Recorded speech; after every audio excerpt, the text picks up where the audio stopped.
रायपुर से दुर्ग की ओर आ रहे थे दंपति अपने बच्चे के साथ में। मात्र 8 साल का वो बच्चा है और साथ में आते आते पीछे से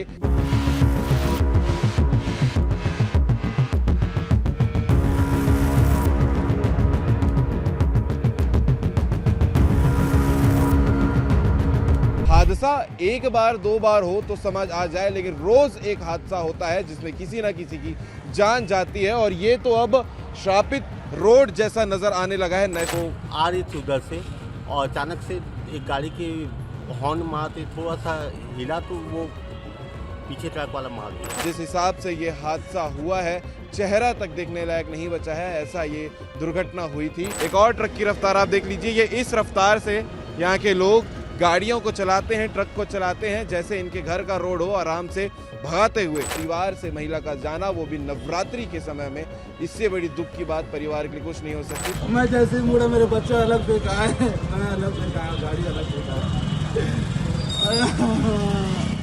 एक बार में प्राण खत्म सर।